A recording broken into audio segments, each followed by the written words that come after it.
아멘 할렐루야. 우리가 이 곡 처음 들어보죠.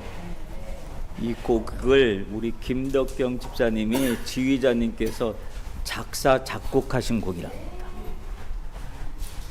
박수.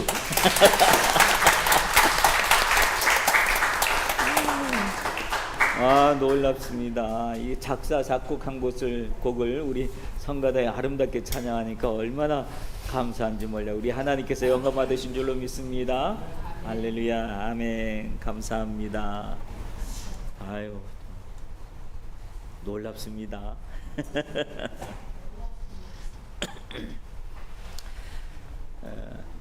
중국 사기에 선비는 자기를 알아주는 사람을 위해서 죽고 여자는 자기를 기쁘게 해주는 남자를 위해서 화장을 한다라고 하는 그런 말이 있다고 합니다. 누군가가 자기의 진가를 알아주는 것만으로도 그 사람을 위해서 목숨을 바칠 만큼 충성한다라고 하는 그런 의미가 될 수 있는 거죠. 그런 것 같습니다. 누군가가 나를 칭찬해주고 인정해주면 괜히 그 사람 앞에 또 가서 칭찬받는 일을 하고 싶고 또 인정받은 일을 또 하고 싶은 것이 우리 마음이 아닌가, 그런 생각을 해보기도 합니다. 예수님께서 제자들을 선택하실 때도 아마 그들 안에 있는 하나님이 그들 안에 있었던 좋은 점들을 예수님이 보시고 제자들을 부르지 않으셨는가, 그런 생각을 해보기도 합니다. 베드로에게 있었던 그 열정을 보시고 그 열정을 주님이 인정을 해주셨습니다. 그리고 그물을 깊은 데로 가서 던져라 하셨고, 엄청난 고기가 잡히자마자 베드로가 예수님 앞에 쫓아와 가지고 엎드리지요. 주님, 나 죄인입니다. 나를 떠나소서. 그러니 예수님이 그에게 하셨던 말씀은 내가 너를 사람 낚는 어부가 되게 하리라. 너는 나를 따르라 하셨습니다. 아무도 자기를 그렇게 봐준 사람이 없었습니다. 그저 무식한 어부로 알고 있었고 그냥 성격 급하고 포악한 그런 모습, 그런 베드로로 알고 있었는데 예수님은 그 안에 있는 열정을 보시고 너 나 따라라. 내가 너를 사람 낚는 어부가 되게 할 것이다. 그러면서 자기를 인정해주는 그 말 한마디, 불러주는 그 말 한마디에 그는 금방 자기 모든 것을 다 버려두고 주님을 따를 수 있었다라고 하는 것을 볼 수 있습니다. 여러분, 그런 예수님의 부르심이 우리 오늘 이 자리에 앉아있는 우리 모두를 향해서도 너 나를 따라라. 내가 너를 사람 낚는 어부가 되게 할 것이다. 주님이 이렇게 우리를 불러주시는 줄로 믿습니다. 주님이 우리를 그렇게 불러주실 때는 우리 안에 있는 좋은 점들, 착한 마음들, 선한 것들을 주님이 아시고 우리를 인정해 주시고 불러주시는 줄로 믿습니다. 근데 나는 아무것도 좋은 점이 없는데요? 나는 누구한테 인정받을 만한 그런 실력도 없고 아무것도 없는데 뭘 자꾸 나한테 무슨 장점이 있다고 그러세요? 라고 이렇게 얘기할 줄 모르지만 지금 내가 이야기하는 좋은 점, 장점, 이런 것은 누구 기준에서 본 좋은 점과 장점이냐면 우리 기준에서 본, 사람 기준에서 본 그런 편견으로 우리를 쳐다보면 그 기준으로 자기 자신을 보면 나는 아무것도 잘하는 것이 없는 사람처럼 보여진다라고 하는, 그렇잖아요. 그렇죠? 누구한테 자랑할 것이 뭐 얼마나 있겠어요? 뭐 내놓을 만한 것도 없고, 그런데도 불구하고 우리는 나는 그래서 내놓을 것도 없고 그러니까 나는 아무것도 못합니다. 나는 실력도 없고 능력도 없고 뭐도 없습니다라고 얘기하지만, 그러나 하나님은 우리를 아신다는 거예요. 아니야, 내가 너한테는 이런 능력을 줬고 내가 너한테는 이런 장점을 주었고 내가 너한테는 이런 것들을 주었어, 이런 달란트를 주었어. 그러니까 나는 그 달란트를 내가 사용하고 싶다. 그래서 주님이 우리를 불러주신 줄로 믿습니다. 철저하게 누구 기준으로요? 하나님 기준으로 우리를 보시고 우리 안에 있는 좋은 장점들을 하나님은 불러서 하나님의 나라를 위하여 쓰시기를 원하시는 줄로 믿습니다. 그러므로 내가 가진 것 없다고 내가 내 기준으로, 사람들의 기준으로 판단한 것이 아니라 하나님의 기준으로 볼 때는 나한테 귀한 것들이 있다, 좋은 장점이 있다, 그런 것들을 하나님은 인정해 주시고 우리를 불러주신 줄로 믿습니다. 하나님은 우리를 잘 아시는 분이라고 오늘 성경은 말씀하고 있습니다. 성경 속에서는 우리를 얼만큼 잘 안다고 얘기하냐면 내가 너희의 머리털까지도 셈 바 되었다라고 말씀하십니다. 오늘 아침에 머리카락이 몇 개가 떨어졌는지 몇 개가 빠졌는지 여러분 아십니까? 머리 감다가 몇 개가 빠졌는지 바람 불어서 또 몇 개가 날아갔는지 우리가 그걸 어떻게 알아요? 근데 어느 날 보면 휑합니다. 우리도 모르게 많이 날아간 거예요. 근데 하나님은 그걸 쇠고 계신다고 할 만큼 그만큼 우리에 대해서 잘 아시고 우리의 모든 것들을 주님이 지켜보고 계신다라고 하는 말씀인 줄로 믿습니다. 그러므로 나보다 나를 더 잘 아시는 주님 앞에 우리가 서 있다는 사실을 기억하면서 오늘 말씀을 통해서 은혜를 받기를 원합니다. 오늘 본문에 보면 2절에 보면 주께서 나의 앉고 일어섬을 아시고 멀리서 나의 생각을 밝히 아시오며 라고 합니다. 주님이 우리를 아시는데 우리 무엇을 보시냐면 멀리서도 우리가 앉았는지 일어섰는지를 주님이 아신다.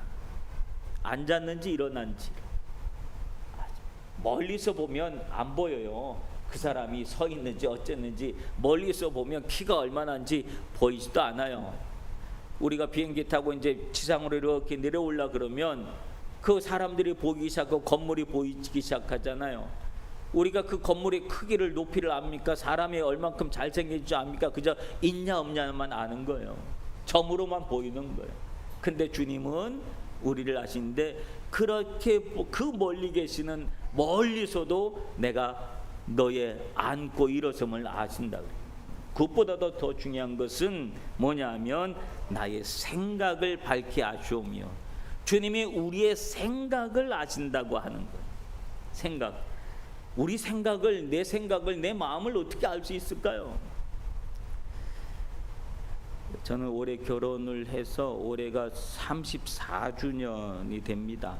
34주년인데 이게 살다 보니까 우리 집사람이 가끔 저한테 얘기하는 게 있어요. 뭐라 그런 줄 알아요? 내가 당신 속에 들어갔다 나왔어 그래요. 그게 무슨 말일까요?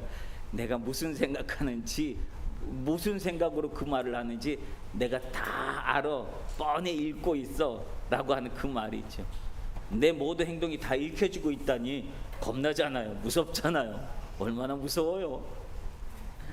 하나님이 우리의 생각을 읽고 계신다. 우리 생각을 알고 계신다. 아내가 왜 나한테 그렇게 얘기하겠어요? 그거는 내가 당신을 그만큼 사랑해 라고 하는 표현이고 내가 당신에 대해서 그만큼 잘 알고 있어 라고 하는 표현이 있잖아요. 그 표현으로 그런 얘기를 하는 거예요. 하나님이 우리를 내 생각을 아신다라고 하는 것은 하나님이 우리를 그만큼 사랑하신다라고 하는 표현인 줄로 믿습니다. 내가 너의 생각을 얼마나 잘 알고 있는 줄 알아? 왜? 내가 너를 사랑하니까 너에 대해서 관심이 있는 거야. 관심이 있으면 자꾸 물어보게 됩니다. 관심이 없으면 아무것도 궁금하지가 않아요. 그 사람이 뭐 어떻게 됐든지 뭔 상관이 있어요. 시집을 갔는지 장가를 갔는지 뭐 어딜 갔는지 뭐 내가 어떻게 알 게 뭐예요. 아무런 상관이 없잖아요. 그런데 내가 관심이 있으면 자꾸 궁금해지는 거예요. 알고 싶어하고 그런 거죠. 하나님은 우리를 만드셨기 때문에 하나님은 우리를 사랑하시기 때문에 우리에 대해서 잘 아신다라고 하는 내 생각을 아시고 내 마음을 아시고 그렇다라고 하는 알기 때문에 버려둘 수 없는 겁니다. 관심이 있기 때문에 그냥 놔둘 수 없는 겁니다. 하나님은 이스라엘을 향해서 늘 그런 마음을 가지고 계셨습니다. 하나님은 이스라엘 역사에 보면 끊임없이 이스라엘을 사랑하셨습니다. 그냥 내버려 두지 않으셨습니다. 어떨 때는 선지자를 보내기도 하고 어떨 때는 따뜻하게 감싸주기도 하고 어떨 때는 사랑을 주시기도 하고 그런가 하면 어떨 때는 야단을 치기도 하고 따끔하게 뭐라 그러기도 하고 그러다가 마지막에는 당신의 독생자 예수 그리스도까지 이 땅에 보내주시기까지 관심과 사랑을 계속해서 보여주셨습니다. 하나님은 우리를 그렇게 사랑하시는 거예요. 그래서 우리의 내면까지도 아시는데 그 이유는 뭐라고 성경은 말합니까? 내가 너를 만들었기 때문에, 지었기 때문에 내가 너의 내면을 안다라고 하는 거예요. 요즘은 AI 세상이 됐습니다. AI 세상. 그전에는 인터넷 세상 그랬고 뭐 인터넷이 나왔을만 해도 야, 세상에 이런 게 다 있나. 스마트폰 나왔을 때 와, 신기하다. 막 카카오톡으로 막 공짜로 통화도 다 하고, 이제 뭐 그전에는 국제 통화하려면 요금이 얼마나 많이 나오는지, 이제 뭐 인터넷만 연결되면 국제 통화 전 세계 어디 있는 사람하고도 다 통화할 수 있고 무료로 다 할 수 있고, 그런 세상이 됐을 때 얼마나 놀랐어요. 근데 이제는 AI 시대라고 합니다. AI 시대는 인공지능 시대죠. 그래서 AI가 지금 적용 안 되는 곳이 없어요. 그래서 자동차에도 AI 기술이 되니까 그전 이제는 운전 면허 따려고 그렇게 고생 안 해도 될 것 같아. 그냥 무인, 자기가 어디 가죠 그러면 지가 알아서 그냥 가는 시대가 이미 벌써 오고 있고, 어디선가 그걸 지금 시범 운전을 하고 있고 운행을 하고 있고 막 그러잖아요. 뉴스에 보면 그렇잖아요. 그런 시대에 우리가 살아갑니다. 인공지능이라 그래서 모든 것을 다 아는, 모든 정보를 다 가진 그런 시대가 되었어요. 제가 요즘 아주 그냥 재미있게 하는 게 챗 GPT라고 하는 거, 그걸 가지고 아주 재미있게 하고 있어요. 얘는 물어보면 뭐든지 답을 안 해주는 게 없네요. 모든 걸 다 대답을 해서. 내가 설교 준비하면서 보면은 가만 그게 몇 장 몇 절에 있더라. 구절은 생각, 몇 장 몇 절이 생각 안 하고 구절 내용만 생각날 때가 있잖아요. 근데 그걸 찾으려면 그전엔 얼마나 고생했는지 몰라. 근데 이제는 야, 그런 내용이 있는데 그 몇 장 몇 절이, 그러면 지가 알아서 그거 몇 장 몇 절 그걸 다 얘기를 해줘요. 그래서 와, 얼마나 신기한지요. 내용만 알고 이게 정확한 정보를 알고 싶을 때, 야, 이런 내용이 있는데 그게 무슨 내용이었지? 그러면 지가 그 정보에 대해서 다 알려줘요. 이건 무슨 이야기인데 그 언제 있었던 일이라고, 그러면서 다 알려주더라고요. 야, 신기한 세상이다. 누가 한국에서 손님이 오면요, 그전에는 여행 가이드 그 뭐죠, 이게 여행 일정 짜려면 아주 머리가 아팠어요. 어떻게 해야 될지. 근데 요즘은 걔가 그것도 다 해준다네요. 손님이 오는데 지금 나이는 그 어느 정도 되고, 그리고 어디를 가고 싶어하고 몇 박을 있고 싶어하는데 여행 일정표 좀 짜줘. 그러면 지가 알아서 다 짜준대요. 와, 신기하다. 여러분들 신기하죠? 요즘 그런 걸 보니까 재밌더라고요. 근데 말이죠, 세상이 모든 정보를 다 알고 있는 그지만 맨 마지막에 이런 문구를 지가 써줘요. 뭐냐면 챗 GPT는 실수를 할 수 있습니다라고. 정확한 정보는 다시 확인을 해보십시오라고 그 문자를 써줘요. 그렇게 세상의 모든 지식을 알고 있는 것 같아도 그는 자기 스스로 고백하기를 나는 실수할 수 있습니다 라고 이야기해요. 여러분, 그 AI는 모든 지식을 기반으로 한, 데이터를 기반으로 한 결과물을 내는 것이지만, 우리 하나님은 우리의 마음을 아시는 분, 우리의 감성을 아시는 분, 내 영혼을 아시는 분이에요. 그게 얼마나 엄청난 하나님의 영향이에요. 그러니까 AI가 아무리 발달한다 그래도 하나님의 영역을 뛰어넘을 수가 없는 겁니다. 하나님은 여러분을 잘 알고 계시는 줄로 믿습니다. 여러분의 생각을 알고 계시는 줄로 믿습니다. 여러분의 마음을 알고 계시는 줄로 믿습니다. 그러므로 걱정하지 마시기 바랍니다. 하나님이 여러분의 생각을 알고 계시대요. 여러분의 형편을 알고 계시대요. 우리가 지금 뭘 고민하는지 하나님은 알고 계시대요. 하나님은 알고 계시면 된 것 아니겠습니까? 뭘 자꾸 물어보고 확인할 때가 있어요. 그거 알지? 그거 알지? 자꾸 그만 물어봐요. 그럼 알아. 내가 알고 있어. 알면 됐어. 우리가 그렇게 얘기해요. 알면 됐어라는 말은 무슨 의미일까요? 알아서 해결해 주겠지, 그 말이거든요. 여러분, 하나님이 알면 된 겁니다. 아멘. 어떤 일이 있어도 하나님이 알고 계시면 된 겁니다. 걱정하지 마시기를 바랍니다. 그 다음에 3절에 보면 또 하나님이 이것도 알고 계신데요. 나의 모든 길과 내가 눕는 것을 살펴보셨으므로 나의 모든 행위를 익히 아시나이다 라고 해요. 하나님은 우리가 가는 길만 아시고 내 생각만 아시는 분이 아니라 나의 행동도 아시는 분이라고 해요.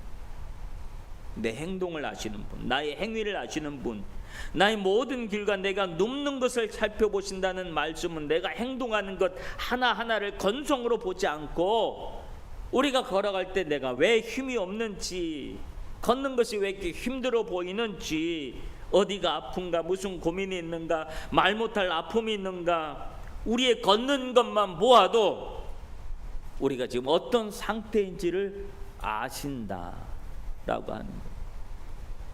여러분, 그럴 때가 있잖아요. 우리가 평소와 다르게, 어떤 사람은 평소와 다른 행동을 하면 그 사람에 대해서 쟤 왜 저래? 그런 말을 자주 합니다. 쟤 왜 저래? 쟤 왜 저래? 그랬을 때 우리의 어투가 어떤 어투냐면 짜증난 어투로 쟤 왜 저래? 물어보는. 그 짜증난 어투 속에서는 뭐가 있는 줄 알아요? 상대방에 대한 귀찮은 마음도 있고, 그리고 상대방을 평가하고 판단하는 그런 게 그 쟤 왜 저래? 그 말 속에 다 들어가 있는 거예요. 사람은요, 그 사람을 쟤 왜 저래 속에는 그 사람에 대한 이해와 배려가 없습니다. 우리는 왜 쟤 왜 저래로 사람을 판단하고 평가하고 내가 그렇게 누군가에게 판단받을 수도 있습니다. 근데 하나님은 내가 왜 그러는지 하나님은 아시고 계시는 줄로 믿습니다. 내가 왜 그렇게만 행동을 했어야 됐는지 하나님이 그것을 아신다니까. 우리는 다윗에 대해서 너무나 잘 압니다. 그렇죠? 하도 많이 다윗에 대해서 얘기를 들어봤으니까 잘 알잖아요. 근데 그 위대한 다윗도 어떨 때면 쟤 왜 저래? 이런 행동을 할 때가 있었어요. 의외의 행동을 할 때가 있었어요. 언제냐 하면 사무엘상 21장에 보면 다윗이 사울의 추격을 피해서 블레셋 땅으로 도망갔을 때, 그때 거기에 있는 가드 왕 아기스 왕 앞에서 이 다윗이 어떤 행동을 했냐면 평소에 안 하던 행동을 해요. 갑자기 미친 척을 해요. 침을 막 흘리고요. 그리고 막 벽을 막 손으로 긁고 막 그랬어요. 미친 척을 하는 거예요. 평소에 안 하던 행동을 하는 거예요, 다윗이. 그러니까 보고 웬 미친놈이 다 와서 이래? 그리고 그걸 쫓아내줘요. 그리고 또 사무엘하 12장에 보면 또 조금 평소에 안 하던 행동을 한 게 있었는데, 거기 보면 바세바를 범하고 난 다음에 그의 남편이었던 우리아 왕이 죽잖아요. 아주 전쟁터에 보내가지고 그를 죽인다고요. 그로 인해서 하나님의 징계를 받는 거예요. 징계를 받고 그 바세바가 임신한 그 아이가 있었는데 그 아이가 아프다는 이야기를 듣고는 막 그때부터 다윗이 어떻게 했냐면 금식을 했대요. 막 금식을 울고 하면서 울고 통곡을 하고 막 그랬어요. 근데 그 아이가 죽자마자 그는 아무 일 없다던 듯이 일어나지고 밥 먹고 막 하는 거예요. 그 옆에서 사람들이 보기에 아니 그렇게 막 울고 통곡을 하고 금식을 하고 막 그러던 사람이 어떻게 갑자기 확 바뀌어가지고 그냥 아무 일 없던 듯이 밥을 먹고 그러지? 이런 행동을 보였던 다윗의 모습이 있어요.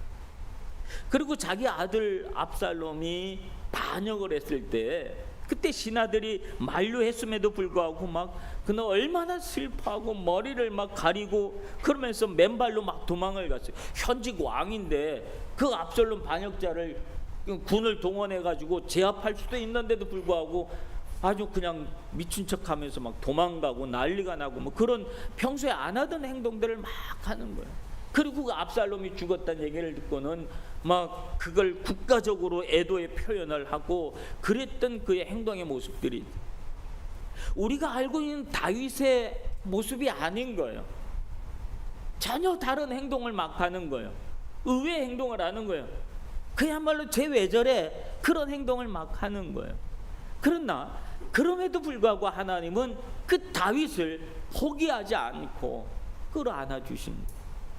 네가 이래서 그랬지, 네가 그래서 저랬지, 그렇게 했지, 그리고 그거를 다시 끌어안아 주시고 그를 다시 이렇게 세우셔서 다윗이 굳건하게 자기 나라를 다시 세울 수 있도록 하나님은 그에게 다시 은혜를 주시고 그에게 힘을 주시고 강하고 담대하게 하신 줄로 믿습니다. 여러분, 사람들은 우리가 이상한 행동을 할 때 갑자기 막 신경이 너무 어렵고 힘든 일이 생기면 나도 모르는 사이에 이상한 행동을 할 때가 있어요. 근데 그 이상한 행동을 제외절액으로 볼 수 있지만 그러나 하나님은 안 그러시다. 네가 얼마나 아프면 그랬니? 네가 얼마나 힘들면 그랬니? 내가 너 알아. 네 마음을 알아. 네 생각을 알아. 네 그 행동의 의미를 내가 알아. 그래서 우리가 그렇게 행동한 그 의미를 하나님은 알아주시는 줄로 믿습니다. 하나님은 우리의 가는 길만 아시는 분이 아니라 우리가 걸어가는 그 발걸음의 속도와 감정과 무게까지도 하나님은 아시는 거예요. 여러분, 우리가 길을 걸어갈 때 어떨 때는 몸이 가벼워서 막 뛸 듯이 막 뛸 때도 있지만 어떨 때는 진짜 걷기 싫을 때도 있고 발이 창근망근할 때도 있거든요. 발걸음을 떼는 것도 힘들고 막 그럴 때도 있거든요. 어떨 땐 몸이 가벼워서 막 날아갈 것 같지만 어떤 때는 일어나기도 싫고 한 걸음 떼는 것도 힘들어 죽겠어요. 근데 하나님은 그때에도 하나님은 우리를 잘 아시기 때문에 우리를 여전히 손잡아주면서 그래도 걸어야 돼, 그래도 가야 돼, 그래도 힘내, 그리고 우리를 또다시 걷게 하시는 분인 줄로 믿습니다. 그런데 그 걷게 하는 그 자리에 하나님이 먼저가 계신다. 우리가 그렇게 숨고 싶고 가기 싫은 그곳에 하나님은 먼저 가셔서 너 일로 와, 여기를 지나가야지 돼, 그러면서 우리보다 먼저 가서 우리를 기다리고 계시는 그 하나님이신 줄로 믿습니다. 왜? 아시니까. 우리에 대해서 아시니까. 거기 머물면 안 돼 아시니까 우리를 끌어내는 거예요. 그리고 여기로 가야지 때 너는, 그리고 우리를 또 그렇게 밀어주고 힘을 주고 그걸 향해서 갈 수 있도록 하시는 그 하나님이신 줄로 믿습니다. 그러므로 내 삶 속에서 여러 가지 일들이 일어났을 때 걱정하지 마세요. 근심하지 마세요. 힘들어하지 마세요. 발걸음 한 걸음 떼기도 힘들었지만 그러나 그럼에도 불구하고 발걸음을 떼세요. 왜 그런 줄 아세요? 하나님이 아시니까. 하나님이 아시니까. 여러분의 마음을 아시니까, 형편을 아시니까, 왜 그런지 아시니까 하나님이 가라고 하는데 가고 싶은 곳에 또 여러분의 발걸음을 떼서 움직이시길 바랍니다. 하나님이 그곳에 미리 가서 우리를 기다리고 계시는 줄로 믿습니다. 그 다음에 또 하나님이 우리에 대해서 아시는 것이 또 하나 있어요. 뭐냐면 4절에 보면 여호와여 내 혀의 말을 알지 못하는 것이 하나도 없으시니이다. 즉 내 말도 아신다네요. 내가 무슨 말을 하는지 그 말하는 내용을 하나님은 아신다네요. 근데 어떨 때 보면 나도 내가 무슨 말을 하는지 모를 때가 있어요. 나도 내가 무슨 말을 하는지, 뭐 말을 해놓고도 무슨 말을 했는지 기억이 안 날 때도 있어요. 너 왜 그렇게 얘기해? 내가 그런 얘기를 했어? 그럴 때가 있잖아요. 근데 나도 무슨 말을 했는지 모르는 그 말을 하나님은 듣고서 아신다라고 얘기해요. 내가 무슨 말을 했는지 모르는 그 말까지도. 말이 인격이라 그랬잖아요. 우리가 무슨 말을 했느냐에 따라서 우리의 인격이 다 드러나기도 하잖아요. 그 말 속에 나의 평소의 생각이, 내 평소에 어떤 환경 속에 살았는지, 내가 무슨 일을 하는 사람인지 그 말 속에서 모든 것이 다 드러나요. 하나님은 우리가 행하는 모든 말을 다 알고 계시기 때문에 그 속에서 하나님의 인격으로 우리의 삶을 바꿔주시는 줄로 믿습니다. 얼마나 귀해요. 그런데 그 말을 가지고 장난치는 사람들이 있죠. 어떤 사람들이 말을 가지고 장난칠까요? 사기꾼들이. 사기꾼들은 말로 장난치는 사람들이. 요즘 보이스피싱이라 그러잖아요. 전화로 막 사기치는 사람들이 얼마나 많아요. 요즘 최근 들어서 저한테 자꾸 한국 전화번호가 막 떠요. 요즘 최근 들어서 그래요. 그래서 어제 한국 처음에 한번 받았어요. 받았더니 출입국 관리국이래. 한국 출입국 관리국에서 전화가 왔다 그러죠. 거기서 전화 올 리가 없는데, 그리고 좀 들어봤더니 전혀 이상한 얘기였어. 뚝 끊었어요. 혹시나 해서 뚝 끊었어요. 다음에 또 전화 왔길래 안 받고 그 번호를 구글에다가 검색을 했어요. 그래서 이 전화번호가 어디 전화번호인지 했더니 경찰청 전화번호더라고요. 가슴이 덜컹하잖아요. 경찰청에서 왜 나한테 전화가 오지? 출입국 관리국에서 왜 전화가 오지? 하도 이상해가지고 제가 대사관 홈페이지를 볼 일이 있어 대사관 홈페이지를 쳐다봤는데 거기에 그런 내용이 있더라고요. 요즘 그런 전화가 많이 오니까 받지 마세요. 그러니까 걸려온 전화를 가지고 다시 이거 뭐지 그러고 다시 그 전화로 걸면 딴 데로 가는 거예요. 근데 번호는 그 번호야. 그러니까 다른 전화를 가지고 070 옛날 한국 전화 있지, 그거로 했더니 거기로 제대로 가더라고요. 그러니까 번호를 가지고도 또 사기치는 사람들이 또 있다는 거예요. 얼마나 말로 사기치는 사람들이 얼마나 많고, 사람의 감정을 이용해서 사기치는 사람들이 얼마나 많은 이 시대에 우리가 살아가요. 그러나 사탄은 그렇게 말로 사람들을 위협하기도 하고 겁을 주기도 하고 말을 이용해서 우리를 겁박을 하기도 하지만, 그러나 하나님의 말씀은 그렇지 않다. 하나님은 우리의 말만 지켜줄 뿐 아니라 하나님은 우리에게 하나님의 말씀을 들려주시는 분인 줄로 믿습니다. 그래서 하나님의 말씀은 위로와 격려와 힘을 주는 말씀과 평안과 용기를 주는 말씀, 미래의 꿈을 가질 수 있는 말씀을 우리에게 해주시는 줄로 믿습니다. 하나님은 우리의 말의 의미까지도 다 아셔서 혹시 내가 잘못된 말을 한다 할지라도 하나님의 응답은 제대로 된 응답을 해주신 줄로 믿습니다. 네가 말은 이렇게 했지만 사실은 이거지, 그리고 우리에게 하나님의 것으로 주시는 줄로 믿습니다. 잘못 간구했다 할지라도 하나님은 바르게 응답해 주시는 그 하나님이신 줄로 믿습니다. 그러므로 사랑하는 성도 여러분, 우리 하나님이 얼마나 대단한 분이십니까? 어떻게 우리의 모든 것을 다 알고 계실 수 있을까요? 내가 앉고 일어서는 것, 내 생각, 나의 걸음걸이, 내가 눕는 것까지, 나의 모든 행위를 가지고 어떻게 내 혀의 말까지도 하나님이 알 수 있을까요? 즉, 어떻게 하나님 나보다 나를 더 잘 알고 계실 수 있을까요? 답은 무엇입니까?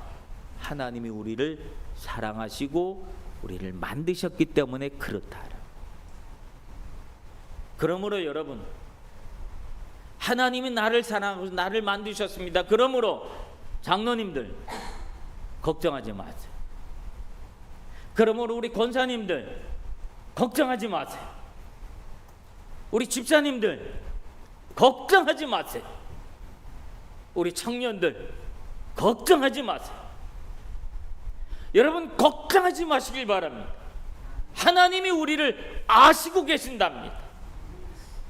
잘 알고 계신답니다. 나보다 나를 더 잘 알고 계신다고 합니다. 그러므로 우리가 걱정하지 말고 하나님 앞에 여러분의 모든 것을 맡기고 하나님께서 우리를 인도하시는 대로 여러분의 걸음을, 여러분의 삶을 살아가시기를 바랍니다. 그 삶을 하나님은 축복해 주시고 은혜 주시고 이끌어 주시고 하나님의 선하신 길로 만들어 우리의 삶을 인도하신 줄로 믿습니다. 몸이 아프다고 걱정하지 마세요. 근심거리가 생겼다고 걱정하지 마세요. 기도 제목이 생겼다고 걱정하지 마세요. 힘겨운 일이 생겼다고 해도 걱정하지 마세요. 하나님이 다 아십니다. 나보다 나를 더 잘 알고 계십니다. 그러므로 그 하나님 앞에 모든 것을 맡기고 이 한 주간에도 여러분의 삶을 믿음으로 승리하며 사시기를 주님의 이름으로 축원합니다. 기도하겠습니다. 나보다 나를 더 잘하시는 우리 하나님 앞에 우리 모든 것을 다 맡기고 믿음의 삶을 주님과 함께 걸어갈 수 있도록 하여 주시옵소서. 수많은 걱정들이 있지만 그것들이 결코 우리를 넘어뜨릴 수 없음을 기억하게 하옵소서.